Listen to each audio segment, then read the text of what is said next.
ਜਸ TV ਦੇਖ ਰਹੇ ਤੁਸੀਂ। मैं KP Singh to the point ਤੁਹਾਡਾ ਸਭ ਦਾ ਸਵਾਗਤ ਕਰਦਾ। ਸਾਡੇ ਗੁਆਂਢੀ ਮੁਲਕ ਪਾਕਿਸਤਾਨ ਦੇ ਵਿੱਚ ਤਖਤਾ ਪਲਟ ਹੋਇਆ ਹੈ। ਇਸ ਦਾ ਕਿੱਥੇ ਕਿੱਥੇ ਜਾ ਕੇ ਅਸਰ ਹੋਊਗਾ? ਕੀ ਭਾਰਤ ਤੇ ਕੋਈ ਅਸਰ ਪਊਗਾ? ਕੀ ਪਾਕਿਸਤਾਨ ਨੂੰ ਕੋਈ ਅਸਰ ਹੋਊਗਾ? ਰਸ਼ੀਆ ਚਾਈਨਾ ਜਿਹੜੀ ਪਾਕਿਸਤਾਨ ਦੀ ਇੱਕ ਸਾਰੀ ਨੀਤੀ ਬਣਦੀ ਪਈ ਸੀ ਉਸ 'ਤੇ ਅਸਰ ਹੋਊਗਾ? ਅਮਰੀਕਾ ਦੀ ਕੀ ਦਖਲਅੰਦਾਜ਼ੀ ਹੈ? ਕੀ ਹੈ? ਬਹੁਤ ਸਾਰੇ ਸਵਾਲ ਹੈਗੇ ਇਸ ਵਿਚਾਲੇ। ਗੁਆਂਢੀ ਮੁਲਕ ਦੀ ਗੱਲ ਇਸ ਕਰਕੇ ਕਰਨੀ ਪੈ ਰਹੀ ਹੈ ਕਿਉਂਕਿ ਸਾਡੇ ਗੁਆਂਢ ਵਿੱਚ ਹੈ, ਸਾਡੇ ਤੇ ਬਹੁਤ ਅਸਰ ਪੈਂਦਾ ਇਸ ਦਾ। ਪਰ इमरान खान के जान के नाल पाकिस्तान की आवाम को कोई असर होने वाला? जो अगली सरकार जी बनूगी कि वो पूरा जोड़ा वक्त रहा है वो कट सकेगी? सारे सवाल बाकी है, तो इन्होंने सवालों पर चर्चा करनी बनती है। इमरान खान आउट की पवेगा इंपैक्ट?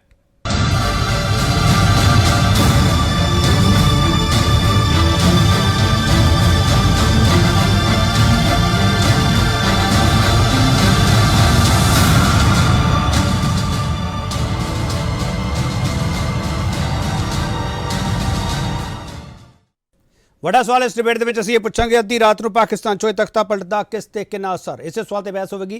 जिहड़ा पैनल साडे नाल बहुत ही तजर्बेकार पैनल है, ज़्यादा कुछ इन्हां बारे दस्सण की जरूरत नहीं हैगी। मैं तो नाम दस रहा इन्हां दे। विक्रमजीत सिंह सीनियर जर्नलिस्ट ने, विक्रमजीत सिंह हरां ने करगिल भी कवर किया है, तो उस तो इलावा जी सरहदी सुरक्षा बारे इन्हां दी बहुत चंगी तरह इन्होंने पता है। डिफेंस एनालिस्ट भी ने। विक्रमजीत सिंह तुहाडा बहुत स्वागत है। Doctor Mohammad Khalid political analyst ने। डॉक्टर मोहम्मद खालिद नूं पता है पश्चिमी देशों तो लैके एशिया खिते तक इस सारी गतिविधि का असर की पैंदा, इस करके डॉक्टर मोहम्मद खालिद नूं सद्दिया। इन्होंने बहुत विद्यार्थी भी तैयार किए हैं। डॉक्टर मोहम्मद खालिद तुहाडा बहुत स्वागत है। चंचा मनोहर सिंह सीनियर जर्नलिस्ट ने। चंचा मनोहर सिंह उन्होंने शख्सियतों में शुमार ने जिहड़े पाकिस्तान का अक्सर दौरा करते हैं तो शांति की गल करते हैं, पीस की गल करते हैं। तो इस बारे चंचा मनोहर सिंह तो समझने की कोशिश करांगे। जिहड़े पाकिस्तान भारत के विचाले करतारपुर लांघे वाला एक जिहड़ा ये सारा स्थापित होया सी उस पर कोई असर तो नहीं पऊगा? चंचा मनोहर सिंह तुहाडा बहुत स्वागत है। त्रिदेश सिंह मैनी पोलिटिकल एनालिस्ट ने। मैनी साहब के अक्सर तुसीं कॉलम पढ़ते रहते होंगे कि मैनी साहब लिखते रहते हैं ये भारत पाकिस्तान बारे, होर विदेशी मुल्कों बारे, तो इस करके मिस्टर मैनी नूं सद्दिया। मैनी साहब तुहाडा बहुत स्वागत है। सब तो पहला सवाल मिस्टर मैनी तुहानूं करना चाहूँगा। मिस्टर मैनी, पाकिस्तान दे विच तख्ता पलट होया, असीं कोई चर्चा कर रहे हैं? नहीं, एक तो पाकिस्तान का ਆਪਾਂ ਜੇ ਦੇਖੀਏ ਕੁਝ ਵੀ ਜੋ ਵੀ ਉੱਥੇ ਹੁੰਦਾ ਹੈ ਉਹਦਾ ਅਸਰ ਸਾਡੇ ਉੱਤੇ ਇਨਡਾਇਰੈਕਟਲੀ ਡਾਇਰੈਕਟਲੀ ਪੈਂਦਾ ਹੈ। ਸਿਕਿਉਰਿਟੀ ਦੇ ਪੱਖੋਂ ਵੀ ਹੁੰਦਾ ਹੈ ਔਰ ਵੈਸੇ ਵੀ ਜਿਹੜਾ ਗਵਾਂਢੀ ਮੁਲਕ ਹੈ, ਖਾਸ ਕਰਕੇ ਦੱਖਣ ਏਸ਼ੀਆ ਦੀ ਜਿਹੜੀ ਜੀਓਪੋਲਿਟਿਕਸ ਹੈ ਉਹ ਜੀ ਹੈ ਕਿ ਨੈਚੁਰਲੀ ਉਹਦਾ ਅਸਰ ਪਵੇਗਾ। ਬਟ ਇਸ ਵੇਲੇ ਮੇਰੇ ਖਿਆਲ ਨਿਗਾਹਾਂ ਜ਼ਿਆਦਾ ਇਸ ਕਰਕੇ ਹੈਗੀਆਂ ਕਿਉਂਕਿ ਜਿਹੜੀ ਗਲੋਬਲ ਜੀਓਪੋਲਿਟਿਕਲ ਸਿਚੁਏਸ਼ਨ ਹੈ ਉਹਦਾ ਵੀ ਅਸਰ ਜਿਹੜਾ, ਕਿਉਂਕਿ ਪਹਿਲੀ ਵਾਰ ਇਸ ਤਰ੍ਹਾਂ ਹੋਇਆ ਹੈ ਕਿ ਇੰਡੀਆ ਨੇ ਇੱਕ ਤੇ ਰਸ਼ੀਆ ਦਾ ਪੱਖ ਲਿੱਤਾ ਹੈ। ਇੰਡੀਆ ਤਾਂ ਟ੍ਰੈਡੀਸ਼ਨਲੀ ਰਿਹਾ ਹੀ ਹੈ ਇਨ ਦ ਪਾਸਟ। ਪਾਕਿਸਤਾਨ ਜਿਹੜਾ ਹੈ ਉਹ ਪਹਿਲੀ ਵਾਰ ਇਸ ਤਰ੍ਹਾਂ ਵੈਸਟ ਨੂੰ ਛੱਡ ਕੇ ਦੂਜੇ ਕੈਂਪ ਵਿੱਚ ਜਿਵੇਂ ਉਹਨੇ ਰਸ਼ੀਆ ਦੀ ਸਾਈਡ ਲਿੱਤੀ ਹੈ। ਸੋ ਇੱਕ ਤੇ ਗਲੋਬਲ ਇੰਪਲੀਕੇਸ਼ਨਸ ਨੇ, ਦੂਜੇ ਨੇ ਖਿੱਤੇ ਦੇ ਹਿਸਾਬ ਨਾਲ, ਕਿਉਂਕਿ ਤੁਸੀਂ ਦੇਖੋ ਸਿਰਫ ਪਾਕਿਸਤਾਨ ਹੀ ਨਹੀਂ, ਸ੍ਰੀਲੰਕਾ ਵਿੱਚ ਇਕਨੋਮਿਕ ਕ੍ਰਾਈਸਿਸ ਹੈ, ਉਹਦੇ ਵੀ ਜਿਹੜੇ ਪੋਲੀਟੀਕਲ ਰੈਮਿਫਿਕੇਸ਼ਨਸ ਨੇ ਉਹਨਾਂ ਦਾ ਕਿਤੇ ਨਾ ਕਿਤੇ ਅਸਰ ਪਵੇਗਾ ਪੂਰੇ ਖਿੱਤੇ ਉੱਤੇ, ਪੂਰੇ ਰੀਜਨ ਉੱਤੇ। ਇਹ ਜਿਹੜੇ ਕੌਨਸੀਕੁਐਂਸਿਸ ਹੁੰਦੇ ਨੇ ਇੱਕਦਮ ਨਹੀਂ ਹੁੰਦੇ ਬਟ ਗ੍ਰੈਜੂਅਲੀ ਹੁੰਦੇ ਨੇ ਔਰ ਅਲੱਗ-ਅਲੱਗ ਟਾਈਪ ਦੇ ਹੋਣਗੇ। ਔਰ ਮੇਰੇ ਹਿਸਾਬ ਨਾਲ ਇਹ ਮੌਕਾ ਹੈਗਾ ਮੇਰੇ ਖਿਆਲ ਖਿੱਤੇ ਵਾਸਤੇ ਰਿਅਲਾਈਜ਼ ਕਰਨ ਵਾਸਤੇ ਕਿ ਜਿਹੜੇ ਬਜਾਏ ਐਕਸਟਰਨਲ ਫੋਰਸਿਸ ਉੱਤੇ ਡਿਪੈਂਡ ਕਰਨ ਦੇ, ਭਾਵੇਂ ਚੀਨ ਹੋਏ, ਭਾਵੇਂ ਅਮਰੀਕਾ ਹੋਏ, ਭਾਵੇਂ ਜੋ ਵੀ ਹੋਏ, ਜਿਹੜਾ ਅਸੀਂ ਗੱਲ ਕਰਦੇ ਹਾਂ ਕਿ ਥੋੜੀ ਜਿਹੀ ਮਤਲਬ ਆਪਸ ਵਿੱਚ regional cooperation the, I think ਇਹ ਟਾਈਮ ਹੈ, ਇੱਕ ਓਪਰਚੁਨਿਟੀ ਹੈ। ਜੇ ਲੀਡਰਸ਼ਿਪ ਹੋਵੇ ਸਾਊਥ ਏਸ਼ੀਅਨ ਮੁਲਕਾਂ 'ਚ, ਆਈ ਥਿੰਕ ਇਹ ਕਾਫੀ ਚੰਗਾ ਮੌਕਾ ਉਸ ਹਿਸਾਬ ਨਾਲ। ठीक। विक्रमजीत सिंह तुसी इस सारे तख्ता पलट नूं किस नज़रिए नाल समझदे हो? मेरा सवाल इस करके है क्योंकि तुसी वार-वार जो रशिया चाइना की गल करते हो तो पाकिस्तान के वल्लों इमरान खान ने जिस तरीके नाल स्टैंड लिया वो इउं लगदा कि सीधा सीधा अमरीका नूं चुनौती है, तो पहली बार हो रहा मैनूं लगदा पाकिस्तान के प्रधानमंत्री वल्लों। I think there is certainly a difference in the Pakistani establishment. और ये बड़ी डायरेक्टली कॉन्ट्रडिक्शन ओपन विच आई है क्योंकि बिगनिंग ऑफ अप्रैल विच एक सिक्योरिटी डायलॉग होया सी in which both Imran Khan and the Pakistani army chief general Qamar Bajwa ने गल की थी। इमरान खान ने डायरेक्टली अमेरिका नूं क्रिटिसाइज किया। उन्होंने कहा कि अमेरिका तो असी लोन्स लिते ते अपनी जिहड़ी करप्शन दा मनी है आपां अमेरिका जिस तरह वेस्ट नूं यूज करके असी अपनी करप्शन मनी लॉन्डर कीती है। On the other hand general Bajwa ने बड़ी पॉइंटेडली अमेरिका दी सपोर्ट की थी एंड ही सेड कि we don't want to be part of any camp. असी अमेरिका दे वेपन्स पाकिस्तानी आर्मी दी सब तो बेस्ट वेपन्स रहे ने और मैं अमेरिका नूं कहना कि तुसी अपनी जिहड़ी इम्बैलेंस्ड पॉलिसीज ने उन्होंने रिव्यू करो। सो ये जिहड़ा जनरल बाजवा दा स्टैंड सी और उन्होंने एक होर गल कही, ਉਹਨਾਂ ਨੇ ਯੂਕਰੇਨ ਦੀ ਇਨਵੇਜਨ ਬਾय ਰਸ਼ੀਆ ਨੂੰ ਕੰਡੈਮ ਕੀਤਾ ਔਰ ਇਹ ਵੀ ਕਿਹਾ ਕਿ Russia should not, no small country should be attacked like this. So ਇਹ ਪਾਕਿਸਤਾਨੀ ਫੋਰਨ ਮਿਨਿਸਟਰੀ ਔਰ ਜਨਰਲ ਬਾਜਵਾ ਦੀ ਇੱਕ ਡਾਇਰੈਕਟ ਕੰਟਰਡਿਕਸ਼ਨ ਹੈਗੀ ਹੈ on their approach to foreign policy. और जो मेरा एनालिसिस है और ये एविडेंस पॉइंट उस डायरेक्शन में कर रहा है कि इमरान खान की जी रशिया विजिट रही है 24 फरवरी ਨੂੰ जब पुतिन ने यूक्रेन इन्वेजन अनाउंस किया, वो कितना पाकिस्तानी आर्मी ਨੂੰ वो ठीक नहीं लग्या। और Pakistani army at the moment की कर रही है कि जी पाकिस्तान की फॉरेन पॉलिसी है वो फेर ਅਮਰੀਕਾ ਨਾਲ ਰਿਸ਼ਤੇ ਬਣਾਉਣ ਦੀ ਕੋਸ਼ਿਸ਼ ਵਿੱਚ ਲੱਗੀ। ਨਹੀਂ ਵਿਕਰਮ ਜੀ, ਜਿਹੜਾ ਸਵਾਲ ਤੁਸੀਂ ਚੱਕਦੇ ਪਏ ਵਿਕਰਮ ਜੀ, ਤੁਹਾਨੂੰ ਇਹ ਲੱਗਦਾ ਕਿ ਆਰਮੀ ਨੇ ਭੂਮਿਕਾ ਨਿਭਾਈ ਹੈ ਇਮਰਾਨ ਖਾਨ ਦੀ ਤਖਤਾ ਪਲਟ ਦੇ ਵਿੱਚ? ਨਹੀਂ, ਆਰਮੀ ਦੀ ਤੇ ਬਹੁਤ ਹੀ ਵੱਡੀ ਭੂਮਿਕਾ ਇਹਦੇ ਵਿੱਚ ਹੈਗੀ ਹੈ ਐਂਡ ਆਰਮੀ ਨੇ ਜਿਹੜੀ ਪੋਲਿਟੀਕਲ ਡਿਵੀਜ਼ਨ ਵਿਦਨ ਪਾਕਿਸਤਾਨ ਨੇ ਉਹਨੂੰ ਐਕਸਪਲੋਇਟ ਕੀਤਾ। ਤੁਸੀਂ ਦੇਖੋ ਇਮਰਾਨ ਖਾਨ ਔਰ ਆਰਮੀ ਵਿੱਚ ਇੱਕ ਬੜੀ ਵੱਡੀ ਪ੍ਰੋਬਲਮ ਪਈ ਸੀ ਪਿਛਲੇ ਸਾਲ ਜਦ ਆਈਐਸਆਈ ਚੀਫ ਦੀ ਅਪਾਇੰਟਮੈਂਟ ਉੱਪਰ ਆਰਮੀ ਔਰ ਇਮਰਾਨ ਖਾਨ ਨੇ ਡਾਇਰੈਕਟਲੀ ਕਲੈਸ਼ ਕੀਤਾ ਸੀਗਾ। The Prime Minister's office did not notify the appointment of Lieutenant General Nadeem Anjum as the ISI chief. ਉਹਦੇ ਉੱਪਰ ਇਹਨਾਂ ਦੀ ਪ੍ਰੋਬਲਮ ਪਈ ਸੀ ਆਰਮੀ ਚੀਫ ਨਾਲ ਪਾਕਿਸਤਾਨ ਦੀ।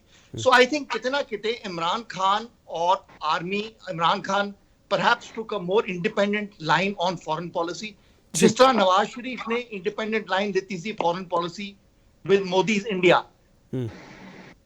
And that was one of the he faced the consequences for having a somewhat independent foreign policy. ਚਲੋ ਮੈਂ ਵਾਪਸ ਆਉਂਦਾ ਹਾਂ। ਮੁਹੰਮਦ ਖਾਲਿਦ, ਤੁਸੀਂ ਇਤਫਾਕ ਰੱਖਦੇ ਹੋ ਕਿ ਪਾਕਿਸਤਾਨ ਦੀ ਆਰਮੀ ਨੇ ਭੂਮਿਕਾ ਨਿਭਾਈ ਹੈ ਜਾਂ ਇਹ ਡੈਮੋਕ੍ਰੈਟਿਕ ਸਭ ਕੁਝ ਹੋਇਆ? ਮਿਸਟਰ ਖਾਲਿਦ, ਦੇਖੋ ਇਹ ਜਿਹੜਾ ਤੁਸੀਂ ਕਿਹਾ ਰਾਜ ਪਲਟਾ, ਤਖਤ ਪਲਟਾ, ਤਖਤਾ ਪਲਟ ਨਹੀਂ ਹੋਇਆ ਬਲਕਿ ਇੱਕ ਮੈਂ ਸਮਝਦਾ ਕਿ ਇੱਕ ਡੈਮੋਕ੍ਰੈਟਿਕ ਪ੍ਰਕਿਰਿਆ ਦੇ ਨਾਲ ਆਦਮ ਇਤਮਾਦ ਪਾਸ ਹੋਇਆ ਹੈ ਉੱਥੇ ਦੀ ਅਸੈਂਬਲੀ ਦੇ ਵਿੱਚ, ਜਿਹੜਾ ਕਿ ਪਹਿਲਾਂ ਕਦੇ ਨਹੀਂ ਹੋਇਆ ਸੀਗਾ। ਇਮਰਾਨ ਖਾਨ ਪਹਿਲਾ ਪ੍ਰਧਾਨ ਮੰਤਰੀ ਹੈ ਜਿਹਦੇ ਅਗੇਂਸਟ ਆਪੋਜੀਸ਼ਨ ਨੇ ਇਕੱਠੇ ਹੋ ਕੇ ਆਦਮ ਇਤਮਾਦ ਕੀਤਾ, ਉਸ ਤੋਂ ਪਹਿਲਾਂ ਕੋਈ ਨਹੀਂ ਹੋ ਸਕਿਆ ਸੀਗਾ। ਦੋ ਚੀਜ਼ਾਂ ਇਹਦੇ ਵਿੱਚ ਹੈਗੀਆਂ। ਪਹਿਲੀ ਤਾਂ ਚੀਜ਼ ਇਹ ਹੈਗੀ ਹੈ ਕਿ ਮੈਂ ਇਹਨੂੰ ਇੱਕ ਸਿਲਵਰ ਲਾਈਨਿੰਗ ਇਸ ਤਰੀਕੇ ਦੇ ਨਾਲ ਮੰਨਦਾ ਕਿ ਉੱਥੇ ਜਿਹੜਾ ਆਪਾਂ ਡਿਸਕਸ਼ਨ ਤੇ ਡਾਇਲੋਗ ਦੇਖਿਆ ਅਸੈਂਬਲੀ ਦੇ ਵਿੱਚ, ਉਹਦੇ ਵਿੱਚ ਮੈਂ ਪਾਕਿਸਤਾਨ ਦੇ ਵਿੱਚ ਡੈਮੋਕ੍ਰੇਸੀ ਨੂੰ ਸਟਰੈਂਥਨ ਹੁੰਦਾ ਦੇਖ ਰਿਹਾ। ਦੂਸਰੀ ਚੀਜ਼ ਇਹ ਹੈਗੀ ਹੈ ਕਿ ਅਗਰ ਓਪਨਲੀ ਜਿਹੜੀ ਉੱਥੇ ਦੀ ਆਰਮੀ ਹੈ ਉਹਨੇ ਹਸਤਕਸ਼ੇਪ ਕੀਤੀ ਹੁੰਦੀ ਤਾਂ ਜੋ ਉੱਥੇ ਦੀ ਜੁਡੀਸ਼ਰੀ ਨੇ ਰੋਲ ਪਲੇ ਕੀਤਾ ਹੈ, ਨਾ ਸਿਰਫ ਉਹ ਜੋ ਕੁਝ ਅਸੈਂਬਲੀ 'ਚ ਹੋਇਆ ਸੀਗਾ ਉਹਨੂੰ ਪਲਟਿਆ, ਬਲਕਿ ਉਸ ਤੋਂ ਬਾਅਦ ਰਾਤ ਨੂੰ 12 ਵਜੇ ਤੇ ਬਾਅਦ ਸੁਪਰੀਮ ਕੋਰਟ ਤੇ ਹਾਈ ਕੋਰਟ ਦੇ ਦਰਵਾਜ਼ੇ ਖੋਲ੍ਹਣੇ ਕਿ ਅਗਰ ਨੋ ਕੌਨਫੀਡੈਂਸ ਨਾ ਹੋ ਸਕਿਆ ਤੇ ਅਸੀਂ ਜਿਹੜਾ ਹੈਗਾ ਫਰਦਰ ਕਾਰਵਾਈ ਕਰਾਂਗੇ। ਉਸ ਚੀਜ਼ ਨੂੰ ਦੇਖਦੇ ਹੋਏ ਮੈਨੂੰ ਲੱਗਦਾ ਹੈ ਕਿ ਉੱਥੇ ਦੀ ਜੁਡੀਸ਼ਰੀ ਦਾ ਰੋਲ ਵੀ ਇਹਦੇ ਵਿੱਚ ਬੜਾ ਇੰਪੋਰਟੈਂਟ ਰਿਹਾ। ਇਹਦੇ 'ਚ ਕੋਈ ਸ਼ੱਕ ਨਹੀਂ ਹੈ ਕਿ ਆਮ ਜਿਹੜੀ ਉੱਥੇ ਦੀ ਆਰਮੀ ਹੈ ਉਹਨੇ ਕੋਈ ਰੋਲ ਪਿੱਛੇ ਕੀਤਾ ਹੋਵੇ, ਲੇਕਿਨ ਸਟਲ ਢੰਗ ਨਾਲ ਕੀਤਾ, ਓਪਨਲੀ ਆ ਕੇ ਕੋਈ ਰੋਲ ਉਹਨਾਂ ਨੇ ਪਲੇ ਨਹੀਂ ਕੀਤਾ। ਨਾ ਕੇਵਲ ਉਹਨਾਂ ਇਹ ਕਿਹਾ ਕਿ ਸਾਡਾ ਇਹਦੇ ਵਿੱਚ ਕੋਈ ਨਹੀਂ, ਇਹ ਕਨਸਟੀਟਿਊਸ਼ਨਲ ਪ੍ਰਕਿਰਿਆ ਹੈ, ਬਲਕਿ ਉਹਨਾਂ ਨੇ ਓਪਨਲੀ ਕਿਸੇ ਤਰੀਕੇ ਦੇ ਨਾਲ ਕੋਈ ਇਸ ਤਰ੍ਹਾਂ ਦਾ ਸੰਕੇਤ ਨਹੀਂ ਦਿੱਤਾ ਕਿ ਕਿਸੇ ਦੇ ਨਾਲ ਖੜੇ ਆ। ਤੁਹਾਨੂੰ ਇਹ ਲੱਗਦਾ ਕਿ ਡੈਮੋਕ੍ਰੇਸੀ ਤੇ ਜਿਹੜਾ ਸਾਰਾ ਜੁਡੀਸ਼ਰੀ ਸਿਸਟਮ ਹੈਗਾ ਉਹ ਫਰੰਟ ਤੇ ਹੈ, ਆਰਮੀ ਦਾ ਰੋਲ ਤੁਸੀਂ ਨਹੀਂ ਮੰਨਦੇ ਪਏ ਸਿੱਧੇ ਤੌਰ ਤੇ? ਦੇਖੋ ਨਹੀਂ, ਦੇਖੋ ਆਰਮੀ ਇੱਕ ਬਹੁਤ ਵੱਡੀ ਸਟੇਕ ਹੋਲਡਰ ਹੈ ਪਾਕਿਸਤਾਨ ਦੀ ਪੋਲਿਟਿਕਸ ਦੇ ਵਿੱਚ। ਆਰਮੀ ਆਪਣੇ ਆਪ ਸਭ ਤੋਂ ਸਟੇਬਲ ਉੱਥੇ ਇੰਸਟੀਟਿਊਸ਼ਨ ਜਿਹੜਾ ਹੈਗਾ ਉਹ ਆਰਮੀ ਦਾ ਹੈ, ਔਰ ਆਰਮੀ ਜਿਹੜੀ ਹੈਗੀ ਹੈ ਮੰਨੀ ਜਾਂਦੀ ਹੈ ਕਿ ਉੱਥੇ ਦੇ ਕਾਨੂੰਨ ਦੀ ਮੁਹਾਫਿਜ਼ ਹੈ। ਔਰ ਜਿਹੜੀ ਫੋਰਨ ਪੋਲਿਸੀ ਤੇ ਡਿਫੈਂਸ ਹੈ ਉਹਦੇ ਵਿੱਚ ਆਰਮੀ ਕਿਸੇ ਨੂੰ ਇੰਟਰਫੇਅਰ ਨਹੀਂ ਕਰਨ ਦਿੰਦੀ ਜਾਂ ਬਹੁਤ ਜ਼ਿਆਦਾ ਇੰਟਰਫੇਅਰ ਕਰਦੀ ਹੈ। ਲੇਕਿਨ ਮੈਂ ਇਸ ਮਸਲੇ ਦੀ ਗੱਲ ਕਰ ਰਿਹਾ ਜਿਹੜੀ ਆਪਾਂ ਅੱਜ ਚਰਚਾ ਕਰ ਰਹੇ ਹਾਂ, ਉਹਦੇ ਵਿੱਚ ਆਰਮੀ ਦਾ ਮੈਂ ਕੋਈ ਡਾਇਰੈਕਟ ਰੋਲ ਨਹੀਂ ਦੇਖ ਰਿਹਾ। ਆਰਮੀ ਨਾਰਾਜ਼ ਹੋਊਗੀ ਇਮਰਾਨ ਖਾਨ ਦੇ ਨਾਲ, ਲੇਕਿਨ ਇਹਦਾ ਇਹ ਮਤਲਬ ਨਹੀਂ ਹੈ ਕਿ ਆਰਮੀ ਉਹਨਾਂ ਦੇ ਬਹੁਤ ਨੇੜੇ ਸੀਗੀ ਜਿਹੜੇ ਆਪੋਜੀਸ਼ਨ ਸੀਗੇ, ਇਸ ਤਰ੍ਹਾਂ ਦੀ ਕੋਈ ਗੱਲ ਨਹੀਂ ਹੈ। ਸਟਲ ਢੰਗ ਦੇ ਨਾਲ ਉਹਨਾਂ ਨੇ ਆਪਣੇ ਆਪ ਨੂੰ ਬਚਾ ਕੇ ਇਹ ਪ੍ਰਕਿਰਿਆ ਨੂੰ ਹੋਣ ਦਿੱਤਾ ਔਰ ਉਹ ਹੋਈ ਹੈ। ਚਲੋ ਮੈਂ ਇੱਕ ਛੋਟਾ ਬ੍ਰੇਕ ਲਵਾਂਗਾ, ਬ੍ਰੇਕ ਤੋਂ ਵਾਪਸ ਆਊਂਗਾ, ਚੰਚਾ ਮਨੋਹਰ ਸਿੰਘ ਹਰਾਂ ਕੋਲ ਜਾਵਾਂਗੇ ਕਿਉਂਕਿ ਚੰਚਾ ਮਨੋਹਰ ਸਿੰਘ ਉੱਥੋਂ ਦੀ ਜ਼ਮੀਨ ਬਾਰੇ, ਉੱਥੇ ਤਸਵੀਰ ਬਾਰੇ ਜਾਣਦੇ ਹੈਗੇ ਆ ਤੇ ਸੜਕਾਂ ਤੇ ਮੁਜ਼ਾਹਰੇ ਹੋ ਰਹੇ ਪਾਕਿਸਤਾਨ ਦੇ ਵਿੱਚ, ਉਹਦਾ ਮਤਲਬ ਕੀ ਹੈਗਾ ਵਾਪਸ ਆ ਕੇ ਸਮਝਣਾ ਜ਼ਰੂਰ ਹੈਗਾ।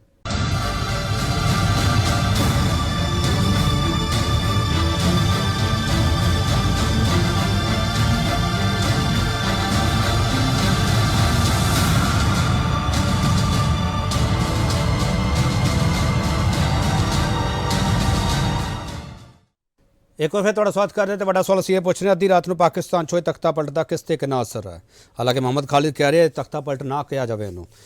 ਚੰਚਲ ਮਨੋਜ ਸਿੰਘ, ਇਹਨੂੰ ਤਖਤਾ ਪਲਟ ਨਾ ਕਿਹਾ ਜਾਵੇ? ਜੇ ਨਾ ਕਿਹਾ ਜਾਵੇ ਤੇ ਇੱਕ ਸਵਾਲ ਹੋਰ ਵੀ ਹੈ, ਪਾਕਿਸਤਾਨੀ ਸੜਕਾਂ ਤੇ ਇਮਰਾਨ ਖਾਨ ਦੇ ਹੱਕ ਵਿੱਚ ਮੁਜ਼ਾਹਰੇ ਕੌਣ ਕਰ ਰਿਹਾ? ਦੇਖੋ, ਸਾਨੂੰ ਇੱਕ ਗੱਲ ਨੂੰ ਬੜੀ ਕਲੀਅਰ ਸਮਝ ਲੈਣਾ ਚਾਹੀਦਾ। ਖਾਲਿਦ ਸਾਹਿਬ ਠੀਕ ਕਹਿ ਰਹੇ ਹਨ ਕਿ ਇਹ ਤਖਤਾ ਪਲਟ ਨਹੀਂ ਹੈਗਾ, ਕਿਉਂਕਿ ਡੈਮੋਕ੍ਰੇਟਿਡ ਇਲੈਕਟਿਡ ਗਵਰਨਮੈਂਟ ਨੂੰ ਪਾਰਲੀਮੈਂਟ ਵਿੱਚ ਨੋ ਕੌਨਫੀਡੈਂਸ ਨਾਲ ਡਿਫੀਟ ਕਰਕੇ ਨਵੀਂ ਸਰਕਾਰ ਬਣਨ ਦਾ ਜਿਹੜਾ ਡੈਮੋਕ੍ਰੈਟਿਕ ਪ੍ਰੋਸੈਸ ਹੈ, ਜਿਹੜਾ ਕਨਸਟੀਟਿਊਸ਼ਨ ਦੇ ਅੰਡਰ ਹੈ, ਉਹ ਹਰੇ ਚੱਲ ਰਿਹਾ ਜਿੰਨੀ ਦੇਰ ਸਰਕਾਰ ਨਹੀਂ ਬਣਦੀ। ਪਲੱਸ ਜਿਹੜਾ ਆਪਣਾ ਜਜਮੈਂਟ ਆਰਡਰ ਇਸ਼ੂ ਕੀਤਾ ਸੁਪਰੀਮ ਕੋਰਟ ਨੇ, ਉਹ ਵੀ ਕਨਸਟੀਟਿਊਸ਼ਨ ਦੀਆਂ ਧਾਰਾਵਾਂ ਨੂੰ ਮੱਦੇ ਨਜ਼ਰ ਰੱਖਦੇ ਹੋਏ ਉਹਨਾਂ ਨੇ ਕਿਹਾ ਕਿ ਵੀ ਇਹਦੀ ਜਿਹੜੀ ਹੈ ਵੋਟ ਆਫ ਨੋ ਕੌਨਫੀਡੈਂਸ ਜਿਹੜਾ ਹੈ ਉਹ ਹੋਣਾ ਚਾਹੀਦਾ ਅਸੈਂਬਲੀ ਉਹਦੇ 'ਚ ਪਾਰਲੀਮੈਂਟ 'ਚ। ਤੇ ਉਹਨਾਂ ਨੇ ਕਿਹਾ ਵੀ ਜਦੋਂ ਇਹ ਪਾਰਲੀਮੈਂਟ 'ਚ ਨੋ ਕੌਨਫੀਡੈਂਸ ਮੋਸ਼ਨ ਮੂਵ ਹੋ ਜਾਏ, ਉਸ ਤੋਂ ਬਾਅਦ ਪ੍ਰਾਈਮ ਮਿਨਿਸਟਰ ਜਿਹੜਾ ਇਸ ਨੂੰ ਡਿਸੋਲਵ ਨਹੀਂ ਕਰ ਸਕਦਾ। ਸੋ ਸਾਰੀਆਂ ਚੀਜ਼ਾਂ ਜਿਹੜੀਆਂ ਨੇ ਡੈਮੋਕ੍ਰੈਟਿਕ ਆ। ਮੈਂ ਇਹਨੂੰ ਪਲਟਾ ਨਹੀਂ ਸਮਝਦਾ। ਪਲਟੇ ਤਾਂ ਉਦੋਂ ਹੁੰਦੇ ਨੇ ਜਦੋਂ ਫੌਜ ਆ ਕੇ ਪ੍ਰਾਈਮ ਮਿਨਿਸਟਰ ਨੂੰ ਅਰੈਸਟ ਕਰ ਲੈਂਦੀ ਹੈ ਤੇ ਆਪਣਾ ਰਾਜ ਥੋਪ ਦੇਦੀ। ਦੂਜੀ ਗੱਲ ਮੈਂ ਇਹ ਕਹਿਣਾ ਚਾਹੁੰਦਾ ਵੀ ਇਹ ਜਿਹੜੀ ਹੁਣ ਸਰਕਾਰ ਬਣਨੀ ਹੈ, ਇਸ ਤੋਂ ਜਿਸ ਵੇਲੇ ਇਮਰਾਨ ਖਾਨ ਪ੍ਰਾਈਮ ਮਿਨਿਸਟਰ ਬਣੇ ਸੀ ਤੇ ਵਿਰੋਧੀਆਂ ਨੇ, ਆਪੋਜੀਸ਼ਨ ਪਾਰਟੀਆਂ ਨੇ ਇਹਦੇ ਬਾਰੇ ਕਿਹਾ ਸੀ ਇਹ ਸਿਲੈਕਟਿਡ ਪ੍ਰਾਈਮ ਮਿਨਿਸਟਰ ਹੈ। ਤੋ ਸਿਲੈਕਟਿਡ ਪ੍ਰਾਈਮ ਮਿਨਿਸਟਰ ਦਾ ਮਤਲਬ ਵੀ ਫੌਜ ਨੇ ਇਹਨੂੰ ਸਿਲੈਕਟ ਕੀਤਾ ਔਰ ਇਹਦੀ ਮਦਦ ਕੀਤੀ ਹੈ। ਉਹ ਕਿਸੇ ਹੱਦ ਤੱਕ ਠੀਕ ਵੀ ਹੈ ਐਲੀਗੇਸ਼ਨ। ਹੁਣ ਕੁਐਸਚਨ ਇਹ ਹੈ ਵੀ ਹੁਣ ਅੱਗੇ ਕੀ ਹੋਣਾ?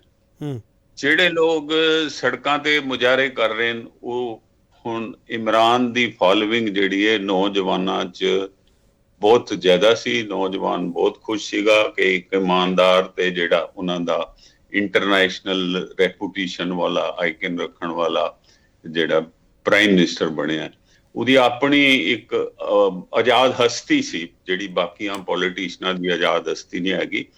ਤੋ ਉਸ ਵਿੱਚ ਉਹਨਾਂ ਵਿੱਚ ਫਰਸਟ੍ਰੇਸ਼ਨ ਆਈ ਹੈ ਕਿ ਵੀ ਜਿਸ ਢੰਗ ਨਾਲ ਚੰਚਲ ਜੀ ਤੁਸੀਂ ਕਹਿ ਰਹੇ ਹੋ ਆਜ਼ਾਦ ਹਸਤੀ ਸੀ।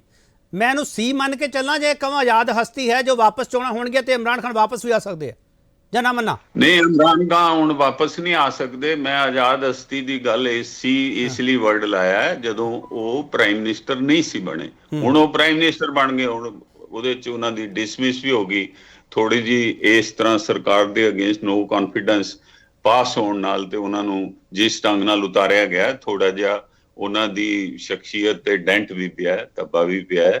ਪਰ ਇਸ ਤੋਂ ਬਾਅਦ ਹੁਣ ਜਿਹੜੀਆਂ ਉਹ ਕੋਸ਼ਿਸ਼ ਕਰ ਰਹੇ ਨੇ ਡੈਮੋਨਸਟ੍ਰੇਸ਼ਨ ਕੋ, ਇੱਕ ਐਲਬੀ ਲੈ ਕੇ ਚੱਲੇ ਸੀ। ਉਹ ਐਸਟੈਬਲਿਸ਼ ਕਰਨਾ ਚਾਹੁੰਦਾ ਸੀ, ਇਮਰਾਨ ਖਾਨ ਜੀ ਇਹ ਐਸਟੈਬਲਿਸ਼ ਕਰਨਾ ਚਾਹੁੰਦੇ ਸੀ ਕਿ ਇਹਦੇ ਪਿੱਛੇ ਅਮਰੀਕਾ ਦਾ ਹੱਥ ਹੈ। ਇੱਕ ਕਿਸੇ ਆਪਣੇ ਉੱਥੋਂ ਇੱਕ ਈਮੇਲ ਆਈ ਹੋਈ, ਇੱਕ ਆਰਡੀਨਰੀ ਜਾਂ ਕਹਿ ਲਓ ਨਾ ਬਹੁਤ ਜ਼ਿਆਦਾ ਇੰਪੋਰਟੈਂਟ ਅਮਰੀਕਨ ਦੇ ਨੂੰ ਰੈਫਰ ਕਰਕੇ ਕੋਈ ਕਹਿਣਾ ਕਿ ਵੀ ਅਮਰੀਕਾ ਕੌਨਸਪੀਰੇਸੀ ਕਰ ਰਿਹਾ। ਉਹ ਕੋਈ ਜਿਹੜੀਆਂ ਇਨਕੁਆਇਰੀਆਂ ਵੀ ਕਰਾਈਆਂ ਜਾਂ ਜਿਹੜੀਆਂ ਇੰਡੀਪੈਂਡੈਂਟ ਉੱਥੇ ਇੰਸਟੀਟਿਊਸ਼ਨ ਉਹਨਾਂ ਨੇ ਇਹਦੇ ਵਿੱਚ ਕੋਈ ਬਹੁਤਾ ਇਹ ਨਹੀਂ ਪਾਇਆ ਕਿ ਵੀ ਇਹ ਠੀਕ ਹੈ। ਇਸ ਨੂੰ ਉਹਨਾਂ ਨੇ ਨਗੇਟ ਕੀਤਾ। ਉਹਨਾਂ ਨੇ ਕਿਹਾ ਇਹੋ ਜਿਹਾ ਕੋਈ ਹੱਥ ਨਹੀਂ। ਕੁਐਸਚਨ ਇਹ ਹੈ ਕਿ ਇਮਰਾਨ ਖਾਨ ਆਪੋਜੀਸ਼ਨ ਦੇ ਲੀਡਰਾਂ ਦੀ ਕੋਈ ਇਸ ਤਰ੍ਹਾਂ ਉਹਨਾਂ ਨੂੰ ਲੁਟੇਰੇ ਡਾਕੂ ਜਿਨ੍ਹਾਂ ਨੇ ਇੱਥੋਂ ਧਨ ਦੌਲਤ ਦੇਸ਼ ਚੋਂ ਲੁੱਟ ਕੇ ਦੂਸਰੇ ਦੇਸ਼ਾਂ ਵਿੱਚ ਜਮ੍ਹਾਂ ਕੀਤੀ ਹੈ, ਉੱਥੇ ਇਨਵੈਸਟ ਕੀਤੀ ਹੈ, ਉਹਦੀਆਂ ਕੋਈ ਇਹ ਐਲੀਗੇਸ਼ਨ ਚਾਹੇ ਠੀਕ ਸੀ, ਪਰ ਡਾਕੂ ਤੇ ਇਹ ਸ਼ਬਦ ਵਰਤਨ ਦਾ ਹੋਇਆ ਕਿ ਉਹ ਐਸਤਾ ਇਕੱਠੇ ਹੋ ਗਏ। ਉਹ ਇਹ ਹੁਣ ਜਿਹੜੀ ਹੁਣ ਇਲੈਕਸ਼ਨ ਹੋਣੀ ਹੈ ਉਹਦੇ ਵਿੱਚ ਜੇਕਰ ਸ਼ਹਿਬਾਜ਼ ਸ਼ਰੀਫ ਬਣਦਾ ਕਿ ਉਹਨਾਂ ਦਾ ਜਿਹੜਾ ਫੋਰਨ ਮਿਨਿਸਟਰ ਰਿਹਾ ਸ਼ਾਹ ਮਹਿਮੂਦ ਕੁਰੈਸ਼ੀ ਜਿਹੜਾ ਕਿ ਇਮਰਾਨ ਦੀ ਪਾਰਟੀ ਦਾ ਹੀ ਹੈ, ਇਹ ਹੁਣ ਸਾਨੂੰ ਬੜਾ ਸੋਚਣਾ ਪਏਗਾ। ਇਹ ਜਿਹੜੀ ਅੰਦਰ ਇਲੈਕਸ਼ਨ ਹੋਣੀ ਹੈ ਇਹਨੂੰ ਅਸੀਂ ਇੰਨਾ ਸਿੰਪਲ ਨਹੀਂ ਲੈਣਾ ਚਾਹੀਦਾ ਜਿਵੇਂ ਇੰਡੀਆ ਦੀਆਂ ਅਖਬਾਰਾਂ ਨੇ ਲਿਖ ਦਿੱਤਾ ਬਈ ਸ਼ਹਿਬਾਜ਼ ਨੈਕਸਟ ਪ੍ਰਾਈਮ ਮਿਨਿਸਟਰ ਹੋਏਗਾ।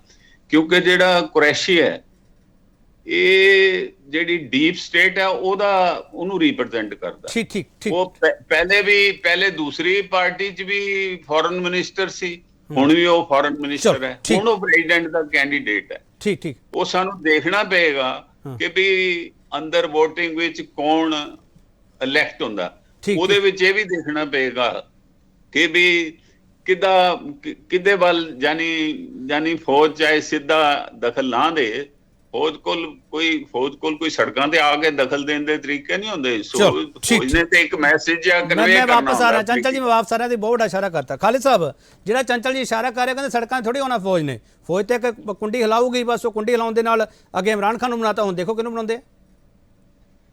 ਦੇਖੋ ਜਿਹੜਾ ਅੱਗੇ ਨੂੰ ਕੌਣ ਬਣੇਗਾ, ਉਹਦੇ ਵਿੱਚ ਦੋ ਚੀਜ਼ਾਂ, ਇੱਕ ਤਾਂ ਹੈਗਾ ਕਿ ਹੁਣ ਜਿਹੜਾ ਨੋ ਕੌਨਫੀਡੈਂਸ ਦੇ ਬਾਅਦ ਜਿਹੜਾ 1.5 ਸਾਲ ਰਹਿੰਦਾ ਹੈ ਉਹਦੇ ਵਿੱਚ ਕੌਣ ਪ੍ਰਧਾਨ ਮੰਤਰੀ ਬਣੇਗਾ, ਅਗਰ ਉਹ ਬਣੇਗਾ ਤੇ ਕਿਆ ਉਹ ਚਲਾ ਸਕੇਗਾ ਜਾਂ ਨਹੀਂ ਚਲਾ ਸਕੇਗਾ।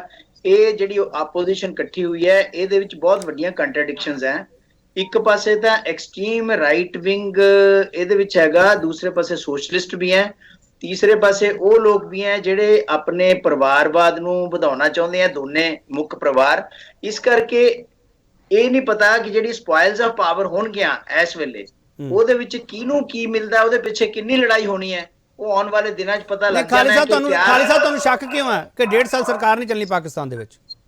ਨਹੀਂ, ਇਸ ਕਰਕੇ ਸ਼ੱਕ ਇਸ ਕਰਕੇ ਹੈ ਕਿ ਜਿਹੜਾ ਉੱਥੇ ਇੱਕ ਦਿਨ ਦਾ ਪੂਰਾ ਡਰਾਮਾ ਹੋਇਆ ਉਹਦੇ ਵਿੱਚ ਜੋ ਤਕਰੀਰਾਂ ਹੋਈਆਂ ਨੇ, ਖਾਸ ਤੌਰ ਪਰ ਸ਼ਾਹ ਮਹਿਮੂਦ ਕੁਰੈਸ਼ੀ ਦੀ, ਉਹਨਾਂ ਨੇ ਆਪਣੀ ਆਉਣ ਵਾਲੇ ਇਲੈਕਸ਼ਨ ਦੀ ਕੈਂਪੇਨਿੰਗ ਕਰ ਰਹੇ ਸੀਗੇ, ਲੋਕਾਂ ਨੂੰ ਨਾਲ ਜੋੜ ਰਹੇ ਸੀਗੇ, ਨਾ ਕਿ ਆਪਣੇ ਆਪ ਨੂੰ ਡਿਫੈਂਡ ਕਰ ਰਹੇ ਸੀਗੇ ਕਿ ਉਹਨਾਂ ਨੂੰ ਪਤਾ था ਕਿ ਸਰਕਾਰ ਉਹਨਾਂ ਦੀ ਜਾਣੀ ਹੈ, ਉਹਨਾਂ ਕੋਲ ਨੰਬਰ ਨਹੀਂ ਹੈ। ਠੀਕ ਠੀਕ ਠੀਕ। ਵਿਕਰਮਜੀਤ, ਜਦੋਂ ਇਮਰਾਨ ਖਾਨ ਪ੍ਰਾਈਮ ਮਿਨਿਸਟਰ ਬਣਦੇ ਆ, ਅਮਰੀਕਾ ਦਾ ਉਦੋਂ ਰੋਕੀ ਰਹਿੰਦਾ, ਤੇ ਹੁਣ ਇਮਰਾਨ ਖਾਨ ਦੀ ਥਾਂ ਤੇ ਜਿਹੜਾ ਨਵਾਂ ਪ੍ਰਾਈਮ ਮਿਨਿਸਟਰ ਹੋਊਗਾ, ਤੁਹਾਨੂੰ ਲੱਗਦਾ ਕਿ ਅਮਰੀਕਾ ਇਸ ਸੁਨੇਹੇ ਨੂੰ ਉਸ ਨਜ਼ਰੀ ਨਾਲ ਦੇਖੂਗਾ ਜਿਹੜਾ ਪਹਿਲਾਂ ਨਹੀਂ ਦੇਖ ਸਕਿਆ ਸੀਗਾ? ਵਿਕਰਮਜੀਤ ਦੇਖੋ, ਆਈ ਥਿੰਕ ਇਹਨਾਂ ਨੇ ਗੱਲ ਬੜੀ ਡੈਮੋਕ੍ਰੇਸੀ ਦੇ ਬਾਰੇ ਐਂਡ ਸੁਪਰੀਮ ਕੋਰਟ ਦੇ ਬਾਰੇ ਕੀਤੀ ਹੈ। The fact remains that the engineer defections ਹੋਈਆਂ ਨੇ, ਡਿਫੈਕਸ਼ਨਸ ਨਾਲ ਕਰਵਾ ਕੇ ਉਹਨਾਂ ਦੀ ਇਮਰਾਨ ਖਾਨ ਦੀ ਸਰਕਾਰ ਨੂੰ ਟੌਪਲ ਕੀਤਾ ਹੈ, ਰਾਈਟ।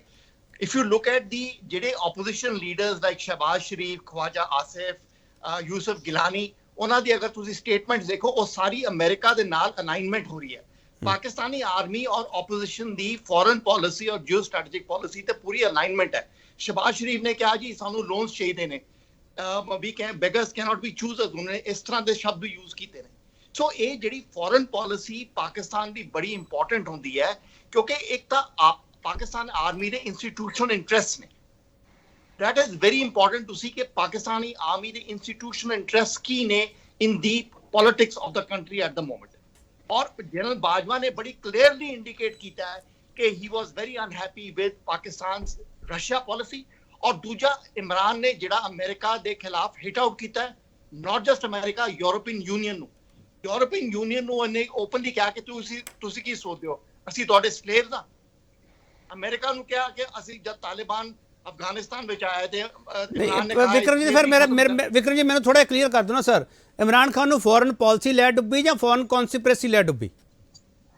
ਨਹੀਂ, ਆਈ ਥਿੰਕ ਫੋਰਨ ਕਨਸਪੀਰੇਸੀ ਕਿੰਨੀ ਹੱਦ ਤੱਕ is valid ਕਿ ਜਿਹੜਾ ਡੋਨਲਡ ਲੂ ਦੀ ਇਹਨੇ ਸਾਈਟ ਕੀਤੀ in the letter, but definitely America and the Western powers did not like Imran Khan। Now, how much they were able to influence the elections or the democratic process in Pakistan is another matter।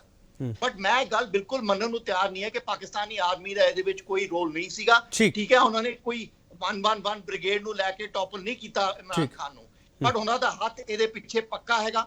ਔਰ ਜੋ ਦੀ ਉਹਨਾਂ ਦੀ alignment with the Pakistani opposition parties ਨੇ, with the Pakistani army, especially on foreign policy, on the approach to the West। ਦੇਖੋ, Pakistan is facing FATF sanctions ਜੀ, ਜੋ ਉਹਨਾਂ ਲਈ ਬਹੁਤ ਕ੍ਰੂਸ਼ਲ ਹੈਗੀ ਹੈ। ਉਹਨਾਂ ਲਈ IMF ਦੇ ਲੋਨਸ ਬੜੇ ਕ੍ਰੂਸ਼ਲ ਨੇ, ਉਹਨਾਂ ਲਈ ਜਿਹੜੀ foreign funding from the West ਬੜੀ ਕ੍ਰੂਸ਼ਲ ਹੈ। ਦੇਖੋ, ਜਨਰਲ ਬਾਜਵਾ ਨੇ ਬੜੀ ਇੰਪੋਰਟੈਂਟ ਗੱਲ ਕੀਤੀ ਹੈ। ਉਹਨੇ ਕਿਹਾ ਹੈਗਾ ਕਿ ਜਰਮਨੀ ਔਰ ਅਮਰੀਕਾ ਔਰ ਫਰਾਂਸ ਸਾਨੂੰ ਡਿਫੈਂਸ ਟੈਕਨੋਲੋਜੀ ਵਿਦਹੋਲਡ ਕਰ ਰਹੇ ਨੇ।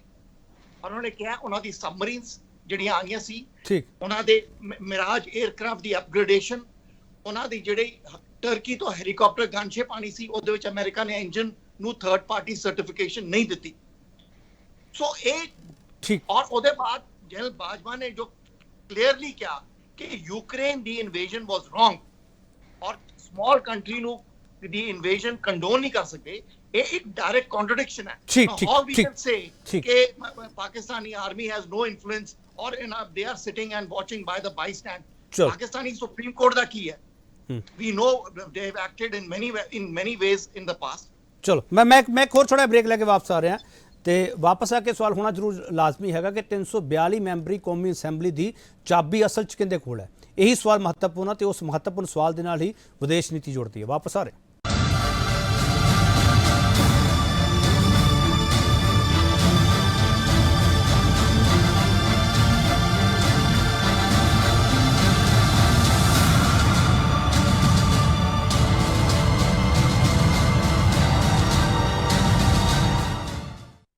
ਇੱਕ ਵਾਰ ਫਿਰ ਤੁਹਾਡਾ ਸਵਾਗਤ ਹੈ ਤੇ ਵੱਡਾ ਸਵਾਲ ਅਸੀਂ ਪੁੱਛਣਾ ਅੱਧੀ ਰਾਤ ਨੂੰ ਪਾਕਿਸਤਾਨ 'ਚੋਂ ਤਖਤਾ ਪਲਟ ਦਾ ਕਿਸ ਤੇ ਕਿੰਨਾ ਅਸਰ ਹੈ?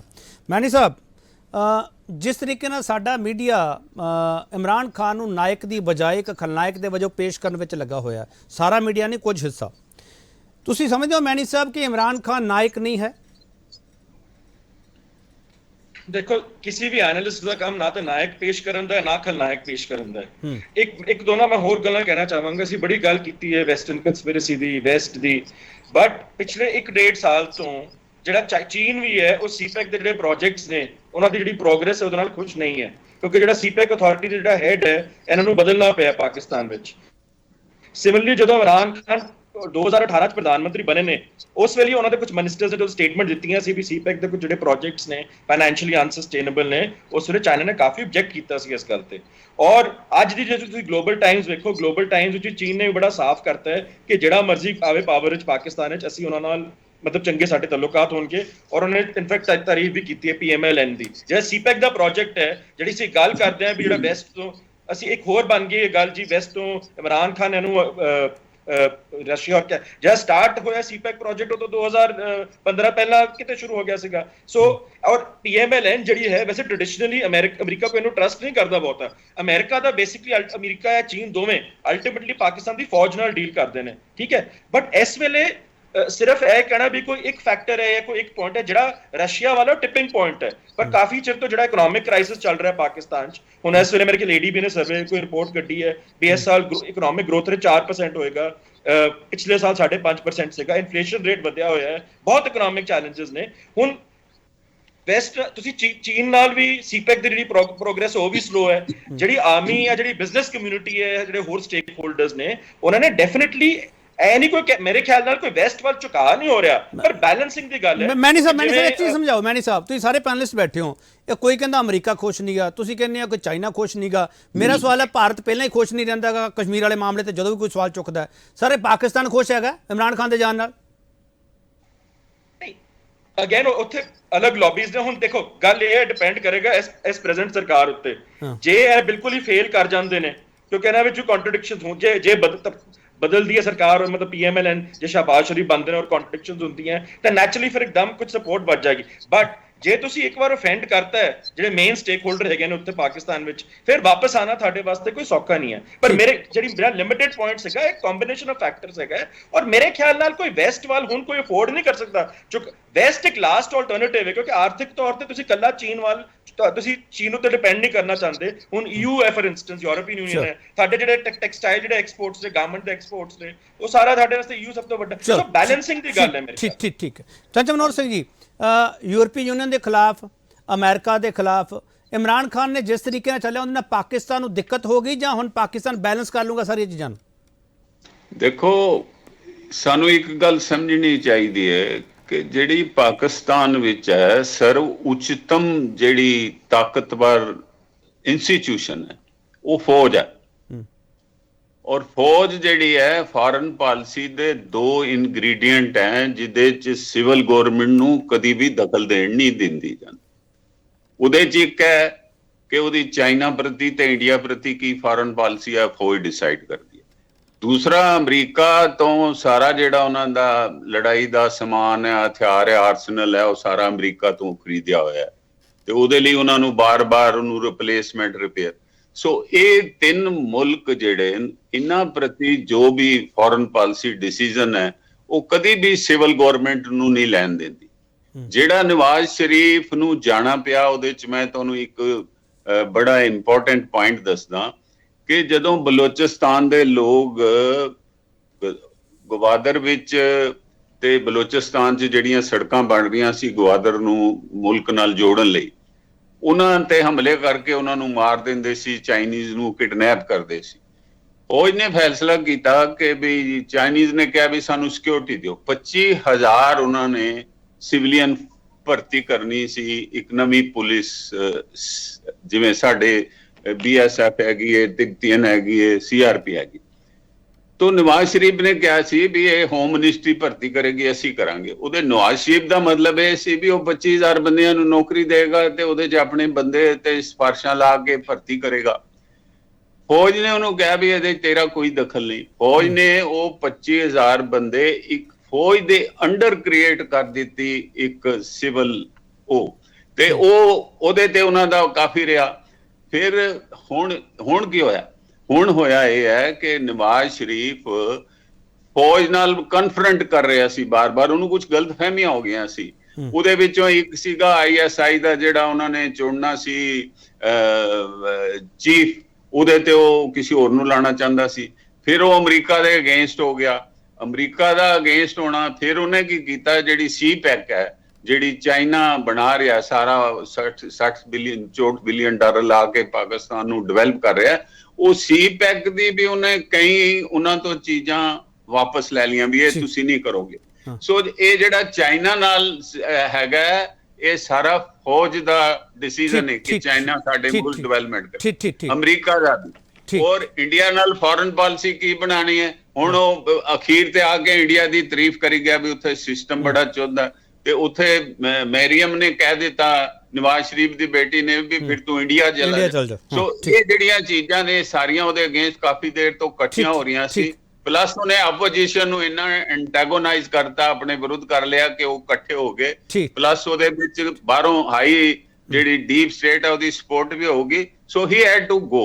ਠੀਕ ਮੁਹੰਮਦ ਖਾਲਿਦ ਸਾਹਿਬ, ਅਖੀਰ ਦੇ ਵਿੱਚ ਭਾਰਤ ਦੀ ਤਾਰੀਫ ਕਰਨੀ, ਪਰ ਉਸ ਤੋਂ ਪਹਿਲਾਂ ਜਿਸ ਤਰੀਕੇ ਨਾਲ RSS ਤੇ BJP ਗਵਰਨਮੈਂਟ ਤੇ NDA ਗਵਰਨਮੈਂਟ ਤੇ ਮਿਸਟਰ ਮੋਦੀ ਤੇ ਸਿੱਧਾ ਇਮਰਾਨ ਖਾਨ ਨੇ ਅਟੈਕ ਕੀਤੇ ਸੀਗੇ।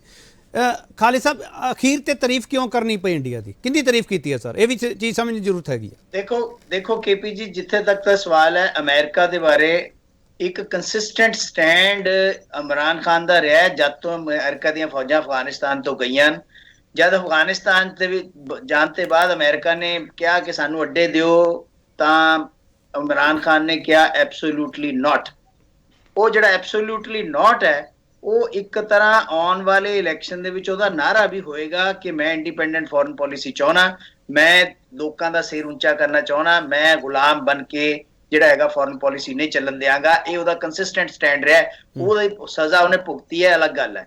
ਜਿੱਥੇ ਤੱਕ ਇੰਡੀਆ ਦਾ ਸਵਾਲ ਹੈ, ਇੰਡੀਆ ਦੇ ਵਿੱਚ ਉਹ ਕਲੀਅਰਲੀ BJP RSS ਨੂੰ ਕ੍ਰਿਟਿਸਾਈਜ਼ ਕਰਦਾ ਹੈ, ਔਰ ਜਿਹੜਾ ਇੱਥੇ ਮੁਸਲਮਾਨਾਂ ਦੇ ਨਾਲ ਹੋ ਰਿਹਾ ਹੈ, ਚਾਹੇ ਉਹ ਲਵ ਜਿਹਾਦ ਹੈ, ਚਾਹੇ ਉਹ ਜਿਹੜਾ ਹੈਗਾ ਫੂਡ ਹੈਬਿਟਸ ਨੂੰ ਲੈ ਕੇ ਅਟੈਕ ਹੋ ਰਹੇ ਹੈ, ਸਾਰਾ ਕੁਝ ਉਹ ਕਲੀਅਰਲੀ ਉਸ ਚੀਜ਼ ਨੂੰ ਅਪੋਜ਼ ਕਰਦਾ। ਤੀਸਰੀ ਚੀਜ਼ ਲਾਸਟ ਇੰਡੀਆ ਦੇ ਬਾਰੇ ਮੈਂ ਕਹਾਂ ਕਿ ਜਿਸ ਵੇਲੇ ਤੋਂ ਆਰਟੀਕਲ 370 ਤੇ 35A ਖਤਮ ਕੀਤੀ ਹੈ, ਉਹਨੇ ਇੱਧਰ ਗੱਲ ਕਰਨ ਦਾ ਵਰਕਾ ਵੀ ਪੜਤਾ ਤੇ ਇੱਧਰੋਂ ਦਾ ਪਹਿਲਾਂ ਹੀ ਫਾਟਿਆ ਹੋਇਆ ਸੀਗਾ, ਜਿਹਦੇ ਨਾਲ ਅਸੀਂ ਇੱਕ ਐਸੀ ਸਿਚੁਏਸ਼ਨ ਦੇ ਵਿੱਚ ਆ ਗਏ ਹਾਂ ਦੋਨੇ ਕੰਟਰੀਜ਼ ਕਿ ਜਿਹਨੂੰ ਕਹਿੰਦੇ ਇੱਕ ਇੰਪਾਸ ਦੀ ਸਿਚੁਏਸ਼ਨ, ਉਹਨੂੰ ਬ੍ਰੇਕ ਕਰਨਾ ਆਉਣ ਵਾਲੀ ਸਰਕਾਰ ਕਰ ਸਕਦੀ ਹੈ ਜਾਂ ਨਹੀਂ ਕਰ ਸਕਦੀ, ਦੇਖਾਂਗੇ।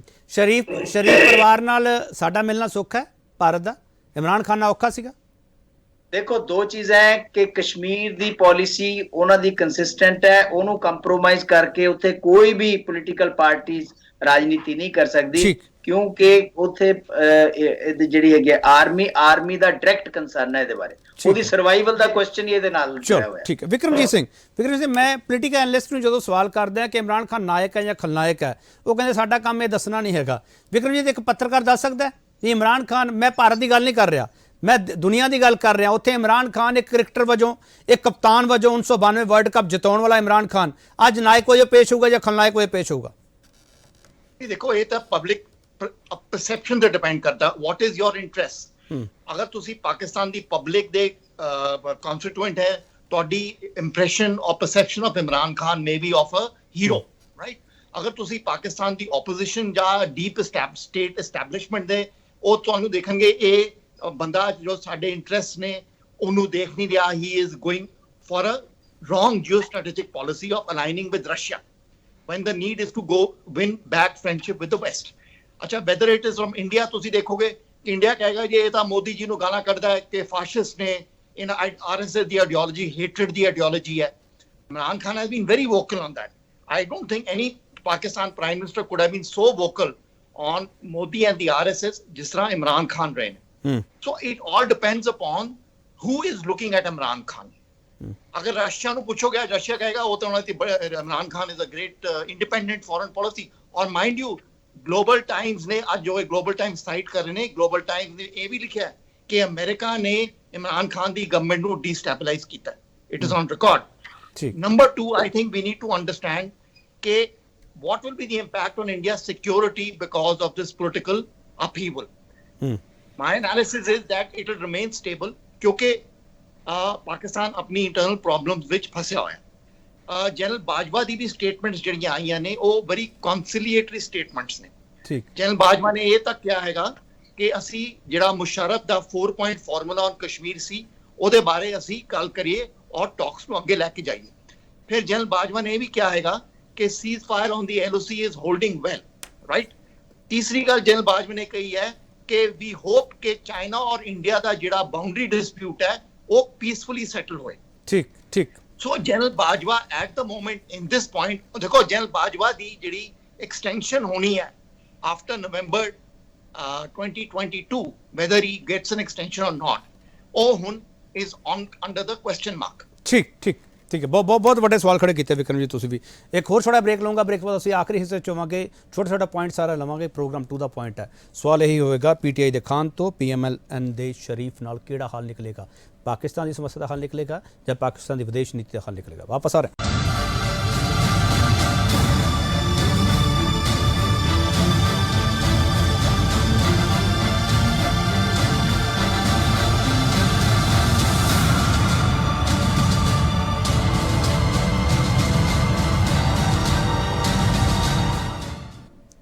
ਇਮਰਾਨ ਖਾਨ ਆਊਟ, ਕੀ ਪਵੇਗਾ ਇੰਪੈਕਟ? ਅਸੀਂ ਵੱਡਾ ਸਵਾਲ ਪੁੱਛ ਰਹੇ ਅੱਧੀ ਰਾਤ ਨੂੰ ਪਾਕਿਸਤਾਨ 'ਚੋਂ ਤਖਤਾ ਪਲਟਦਾ, ਕਿਸ ਤੇ ਕਿੰਨਾ ਅਸਰ? ਜੱਜ ਮਨੋਜ ਸਿੰਘ, ਇਸ ਆਖਰੀ ਸੈਗਮੈਂਟ ਦਾ ਮੈਂ ਆਗਾਜ਼ ਤੁਹਾਡੇ ਨਾਲ ਕਰਨ ਜਾ ਰਿਹਾ ਤੇ ਬਹੁਤ ਸੰਖੇਪ ਵਿੱਚ ਮੈਨੂੰ ਤੁਹਾਡਾ ਜਵਾਬ ਚਾਹੀਦਾ ਹੈ. ਜੱਜ ਮਨੋਜ ਸਿੰਘ, ਤੁਸੀਂ ਉਸ ਪਾਕਿਸਤਾਨ ਨੂੰ ਚੰਗੀ ਤਰ੍ਹਾਂ ਸਮਝਦੇ ਹੋ. ਕਰਤਾਰਪੁਰ ਲਾਂਘਾ ਇਮਰਾਨ ਖਾਨ ਦੇ ਹੁੰਦਿਆਂ ਖੁੱਲਿਆ, ਇੱਥੇ ਬਹੁਤ ਸਾਰੇ ਸਵਾਲ ਉੱਠੇ ਉਸ ਤੋਂ ਬਾਅਦ ਕਿ ਇਹ ਜਿਹੜਾ ਰਿਲੀਜੀਅਸ ਟੂਰਿਜ਼ਮ ਹੈ ਜਾਂ ਇਹ ਜਿਹੜਾ ਧਾਰਮਿਕ ਤੌਰ ਤੇ ਇੱਕ ਵਰਤਾਰਾ ਸੀਗਾ ਦੋਨਾਂ ਮੁਲਕਾਂ ਦੇ ਵਿੱਚ, ਕਿ ਉਹਨ ਤੇ ਬ੍ਰੇਕ ਲੱਗ ਜੂਗਾ ਜਾਂ ਉਵੇਂ ਰਹੂਗਾ ਸਰ ਜੋ ਹੈਗਾ? ਜੱਜ ਮਨੋਜ ਸਿੰਘ, ਦੇਖੋ, ਸਭ ਤੋਂ ਪਹਿਲੇ ਗੱਲ ਸਮਝਣੀ ਚਾਹੀਦੀ ਹੈ ਕਿ ਇਹ ਜਿਹੜਾ ਕਾਰੀਡੋਰ ਕਰਤਾਰਪੁਰ ਸਾਹਿਬ ਕਾਰੀਡੋਰ ਬਣਾਇਆ ਗਿਆ, ਇਹ ਜਨਰਲ ਬਾਜਵਾ ਦੀ ਇੰਡੀਪੈਂਡੈਂਟ ਪਾਲਿਸੀ ਦੇ ਸਿੱਟੇ ਵਜੋਂ ਬਣਾਇਆ. ਔਰ ਇਸ ਨੂੰ ਬਣਾਉਣ ਵਿੱਚ ਜਿਹੜਾ 1000 ਕਰੋੜ ਤੋਂ ਵੱਧ ਰੁਪਈਆ ਲੱਗਾ ਉਹ ਫੌਜ ਨੇ ਆਪਣੇ ਖਰਚੇ ਚੋਂ ਲਾਇਆ. ਨੰਬਰ 3, ਜਿਹੜੀ ਕੰਪਨੀ ਨੇ ਬਣਾਇਆ ਉਹ ਕੰਪਨੀ ਫੌਜ ਦੀ ਕੰਸਟਰਕਸ਼ਨ ਕੰਪਨੀ ਹੈ. ਸੋ ਸਾਨੂੰ ਇਹ ਉਹ ਤੁਹਾਨੂੰ ਪਤਾ ਹੈ ਕਿ ਇਹ ਬੜੇ ਨਿਸ਼ਚਿਤ ਸਮੇਂ ਦੇ ਵਿੱਚ ਕੰਪਲੀਟ ਕੀਤਾ ਗਿਆ. ਸਾਡੇ ਮੁਲਕ 'ਚ ਇੱਕ ਗਲਤ ਜਿਹਾ ਪ੍ਰਾਪਾਗੰਡਾ ਚੱਲ ਰਿਹਾ ਕਿ ਵੀ ਇਹ ਸਿੱਧੂ ਨੇ ਕਰਵਾਇਆ. ਸਿੱਧੂ ਦਾ ਇਹਦੇ 'ਚ ਕੋਈ ਰੋਲ ਨਹੀਂ. ਸਿੱਧੂ ਤੇ ਉੱਥੇ ਉਸ ਦੇ ਸ਼ਪਥ ਗ੍ਰਹਿਣ ਕਰਨ ਦੀ, ਇਮਰਾਨ ਖਾਨ ਦੀ ਸੈਰੇਮਨੀ ਨੂੰ ਅਟੈਂਡ ਕਰਨ ਗਿਆ ਸੀ. ਜਨਰਲ ਬਾਜਵਾ ਨੇ ਉਹਨੂੰ ਦੇਖ ਕੇ ਇੱਕਦਮ ਉਹਦੇ ਨਾਲ ਇਹ ਗੱਲ ਸ਼ੇਅਰ ਕੀਤੀ ਕਿ ਅਸੀਂ ਇਹ ਖੋਲਣ ਜਾ ਰਹੇ ਹਾਂ. ਸੋ ਇਹ ਬੰਦ ਨਹੀਂ ਹੋਏਗਾ. ਕੋਈ ਜਵਾਬ ਦਿਓ ਚੰਚਲ ਮਨੋਹਰ ਸਿੰਘ ਜੀ, ਸਿੱਧੂ ਤੇ ਇਮਰਾਨ ਖਾਨ ਦਾ ਕੋਈ ਰੋਲ ਨਹੀਂ, ਤੁਸੀਂ ਇਹ ਕਹਿ ਰਹੇ ਹੋ? ਕਿਹਦਾ ਨਾ, ਇਹਦੇ 'ਚ ਕੋਈ ਇਮਰਾਨ ਖਾਨ ਦਾ ਰੋਲ ਨਹੀਂ. ਇਮਰਾਨ ਖਾਨ ਜਿਹੜਾ ਇਹਨੂੰ ਰੋਕ ਇਸ ਲਈ ਨਹੀਂ ਸਕਦਾ ਸੀ ਕਿ ਜੋ ਚੀਜ਼ ਫੌਜ ਚਾਹੁੰਦੀ ਹੈ ਉਹਨੂੰ ਕੋਈ ਵੀ ਨਹੀਂ ਰੋਕ ਸਕਦਾ ਹੁੰਦਾ. ਦੂਜੀ ਜਿਹੜੀ ਮੈਂ ਇੱਕ ਹੋਰ ਗੱਲ ਕਹਿਣਾ ਪਲੀਜ਼ ਫਟਾਫਟ, ਹਾਂਜੀ, ਇਹ ਗੱਲ ਇਹ ਹੈ ਕਿ ਇਹ ਪਾਕਿਸਤਾਨ ਦਾ ਇੱਕ ਪੀਸ ਆਈਕਨ ਹੈ ਇੰਟਰਨੈਸ਼ਨਲੀ ਦਿਖਾਉਣ ਲਈ ਵੀ ਅਸੀਂ ਇਹ ਬਣਾਇਆ. ਔਰ ਸਿੱਖ ਮਿਨੋਰਿਟੀਆਂ ਇੰਡੀਆ 'ਚ, ਸਿੱਖ ਮਿਨੋਰਿਟੀਆਂ ਪਾਕਿਸਤਾਨ, ਉਹਨਾਂ ਦਾ ਇਹ ਜਿਹੜਾ ਸ੍ਰੀ ਗੁਰੂ ਨਾਨਕ ਦੇਵ ਜੀ ਜਿੱਥੇ 14 ਸਾਲ ਖੇਤੀ ਕੀਤੀ ਹੈ, ਅਸੀਂ ਉਹਨਾਂ ਨੂੰ ਉਹਦਾ ਰਸਤਾ ਦੇ ਕੇ ਉਹ ਖੋਲਿਆ. ਇਹ ਉਹਨਾਂ ਦੀ ਅਚੀਵਮੈਂਟ ਹੈ ਦੁਨੀਆ 'ਚ ਦਿਖਾਉਣ ਲਈ. ਠੀਕ, ਮੈਨੀ ਸਾਹਿਬ, ਮੈਨੀ ਸਾਹਿਬ, ਪਾਕਿਸਤਾਨ ਦੇ ਬਾਰੇ ਸਾਰੀਆਂ ਗੱਲਾਂ ਬਾਤਾਂ ਹੋ ਰਹੀਆਂ, ਪਾਕਿਸਤਾਨ ਦੀ ਵਿਦੇਸ਼ ਨੀਤੀ, ਚਾਈਨਾ ਨਾਲ, ਅਮਰੀਕਾ ਨਾਲ, ਰਸ਼ੀਆ ਨਾਲ, ਭਾਰਤ ਨਾਲ, ਤੁਸੀਂ ਸਾਰੀਆਂ ਗੱਲਾਂ ਕਰ ਰਹੇ ਹੋ ਸਰ। ਪਾਕਿਸਤਾਨ ਦੇ ਲੋਕ ਮਹਿੰਗਾਈ ਨਾਲ ਉੱਥੇ ਬੁਰਾ ਹਾਲ ਆ ਉਹਨਾਂ ਦਾ। ਪਾਕਿਸਤਾਨ ਦੇ ਲੋਕਾਂ ਨੂੰ ਕਦੇ ਸੁਣੋ ਸਰ, ਪਾਕਿਸਤਾਨ ਦੇ ਲੋਕਾਂ ਵਾਸਤੇ ਕੀ ਬਦਲਿਆ ਸਰ? ਮੇਰਾ ਸਵਾਲ ਤਾਂ ਆਮ ਲੋਕਾਂ ਦਾ, ਆਮ ਆਦਮੀ ਦਾ, ਜਿਹਦੇ ਵਾਸਤੇ ਇਮਰਾਨ ਖਾਨ ਨੇ ਕਿਹਾ ਸੀ ਮੈਂ ਤੁਹਾਡੇ ਲਈ ਆਇਆ, ਪਰ ਇਮਰਾਨ ਖਾਨ ਨੇ ਨਾਲੇ ਵੀ ਕਿਹਾ ਸੀਗਾ ਮੈਂ ਸਬਜ਼ੀਆਂ ਦੇ ਭਾਅ ਵਾਸਤੇ ਨਹੀਂ ਆਇਆਗਾ। ਮੈਨੀ ਸਾਹਿਬ, ਹਾਂ ਮੈंने ਕਿਹਾ ਇਹ ਕਾਫੀ ਵੱਡੀ ਗਲਤੀ ਹੈ। ਉਹ ਹੀ ਹੈ ਹੁਣ ਜਿਹੜਾ ਐਲੀਟ ਹੈ, ਫੋਰਨ ਪਾਲਿਸੀ ਵਗੈਰਾ ਦੇ ਮੁੱਦੇ ਜ਼ਿਆਦਾ ਡੈਫੀਨਿਟਲੀ ਸਾਰਾ ਮਹਿੰਗਾਈ ਦਾ ਅਸਰ ਸਾਰਿਆਂ ਉੱਤੇ ਹੁੰਦਾ ਹੈ, ਬਟ ਕਈ ਗੱਲਾਂ ਐਲੀਟ ਨੂੰ ਡਾਇਰੈਕਟਲੀ ਜ਼ਿਆਦਾ ਛੇਤੀ ਇੰਪੈਕਟ ਕਰਦੀਆਂ। ਸੋ ਇਹ ਮੇਰੇ ਖਿਆਲ ਜਿਹੜੀ ਬੈਲੈਂਸਿੰਗ ਆਊਟ ਕਿ bread and butter issues, so I think in that sense ਇਹ ਬਹੁਤ ਡਿਪੈਂਡ ਕਰੇਗਾ ਕਿ ਜਿਹੜੀ ਹੁਣ ਅਰੇਂਜਮੈਂਟ ਆਏਗੀ ਕੁਝ ਡਿਲੀਵਰ ਕਰ ਸਕਦੀ ਹੈ ਇਕਨੋਮਿਕਲੀ ਕਿ ਨਹੀਂ। ਇਹ ਬਹੁਤ ਮੈਟਰ ਕਰਦਾ ਹੈ, ਠੀਕ ਹੈ।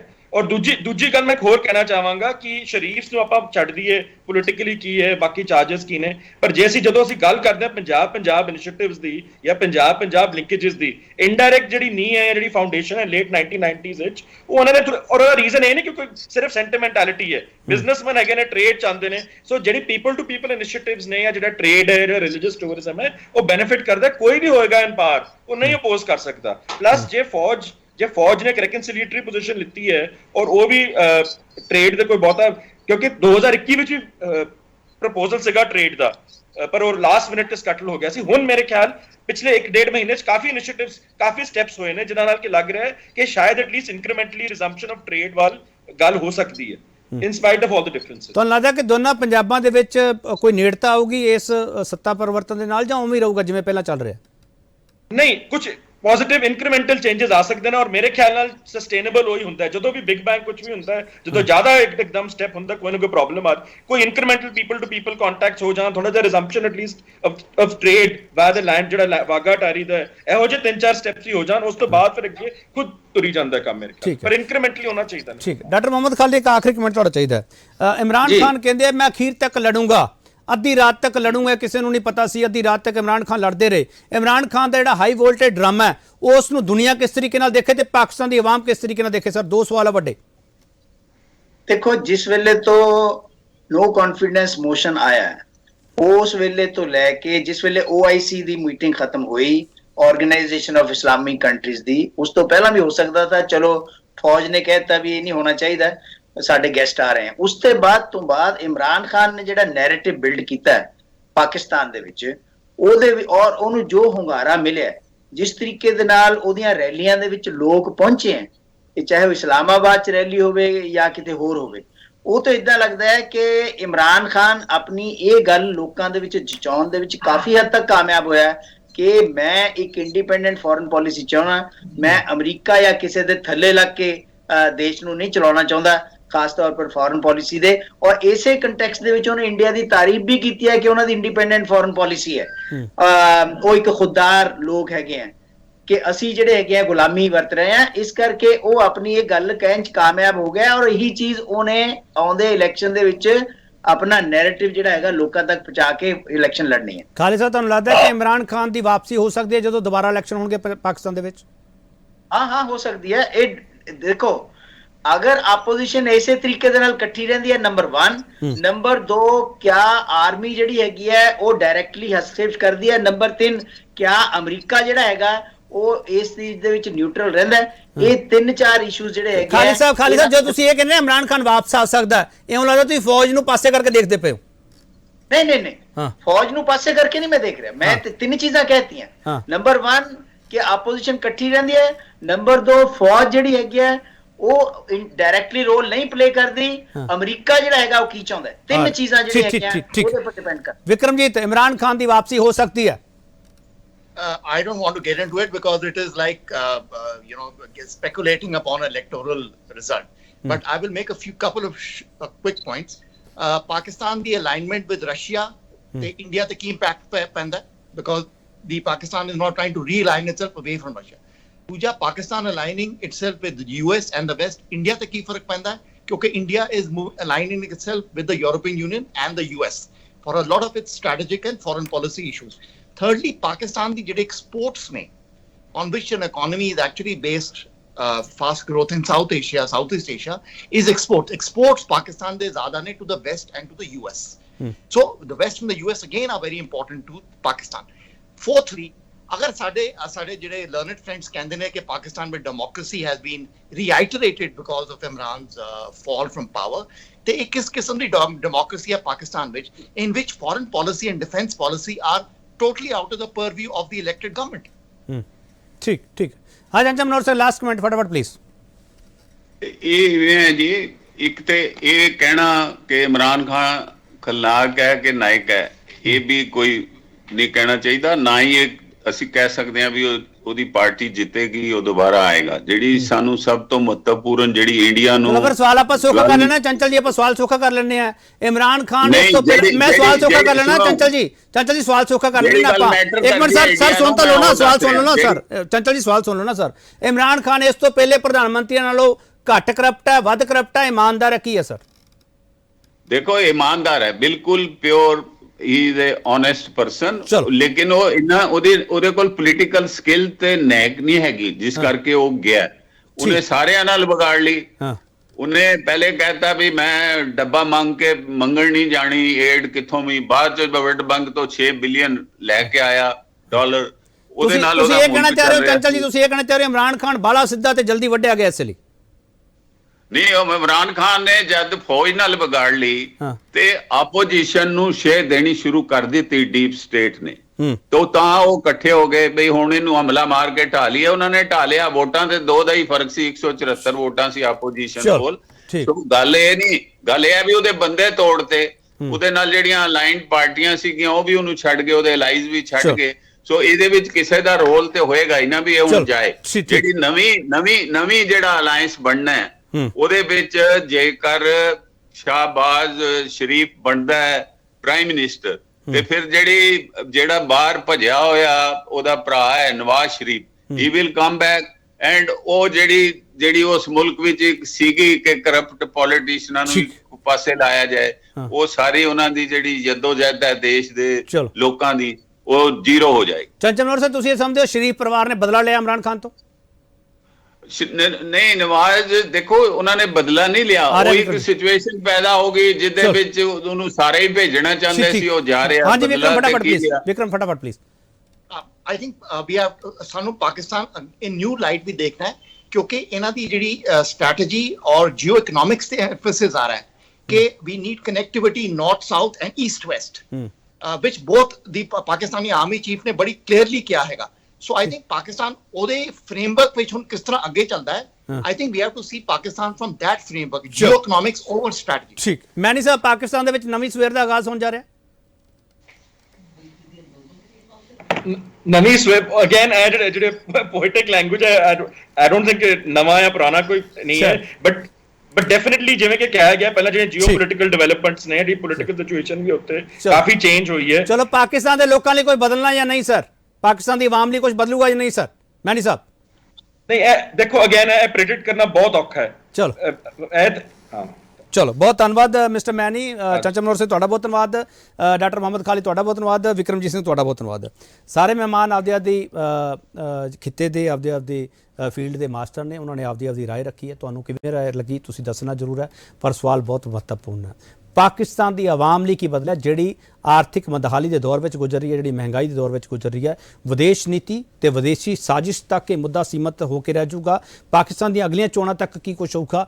ਪਾਕਿਸਤਾਨ ਦੇ ਨਾਲ ਜਿਹੜੇ ਗੁਆਂਢੀ ਮੁਲਕ ਹੈ, ਉਹ ਭਾਰਤ ਵੀ ਆਉਂਦੇ ਵਿੱਚ, ਉਹਨਾਂ ਗੁਆਂਢੀ ਮੁਲਕਾਂ ਤੇ ਅਸਰ ਕੀ ਹੋਊਗਾ? ਅਮਰੀਕਾ, ਰਸ਼ੀਆ, ਚਾਈਨਾ ਕੀ ਸੋਚਦੇ ਹੋਣਗੇ? ਬਹੁਤ ਸਾਰੇ ਸਵਾਲ ਹੈ, ਪਰ ਮੇਰਾ ਸਵਾਲ ਹੈ ਆਮ ਆਦਮੀ ਦਾ, ਪਾਕਿਸਤਾਨ ਦੀ ਆਵਾਮ ਦਾ। ਆਵਾਮ ਕਿਸੇ ਵੀ ਮੁਲਕ ਦੀ ਹੋਵੇ, ਜੇ ਉਹ ਆਵਾਮ ਸਹੀ ਤਰੀਕੇ ਨਾਲ ਗੁਜ਼ਰ ਬਸਰ ਨਹੀਂ ਕਰ ਰਹੀ, ਫਿਰ ਉਹਦੇ ਵਿੱਚ ਕਿਹੜੀਆਂ ਨੀਤੀਆਂ ਜਿਹੜੀਆਂ ਫਿੱਟ ਕੀਤੀਆਂ ਜਾਣ ਜਾਂ ਚਿਹਰੇ ਬਦਲਣ ਤੱਕ ਸਿਆਸਤ ਸੀਮਤ ਰਹੇਗੀ? ਬਹੁਤ ਸਾਰੇ ਸਵਾਲ ਹੈ। ਇਹ ਸਵਾਲ ਬਾਕੀ ਹੈ, ਕਿਉਂਕਿ ਆਵਾਮ ਭਾਰਤ ਦੀ ਹੋਵੇ, ਚਾਹੇ ਪਾਕਿਸਤਾਨ ਦੀ ਹੋਵੇ, ਚਾਹੇ ਅਮਰੀਕਾ ਦੀ ਹੋਵੇ, ਜਿਹੜੀ ਵੀ ਮੁਸ਼ਕਲ ਹਾਲਾਤ ਵਿੱਚ ਹੈ, ਚਾਹੇ ਰਸ਼ੀਆ ਯੂਕਰੇਨ ਦੀ ਹੋਵੇ, ਜਿਹੜੀ ਮੁਸ਼ਕਲ ਹਾਲਾਤ ਵਿੱਚ ਹੈ, ਜਿਉਂ ਦੀ ਗੱਲ ਨਾ ਕੀਤੀ ਗਈ ਤਾਂ ਫਿਰ ਸਿਰਫ ਨੀਤੀਆਂ ਜਿਹੜੀਆਂ ਉਹ ਸਿਰਫ ਮੀਡੀਆ ਦੀਆਂ ਬਹਿਸਾਂ ਵਿੱਚ ਹੀ ਸ਼ਾਮਲ ਰਹਿੰਦੀਆਂ ਨੇ। ਬਹੁਤ ਧੰਨਵਾਦ।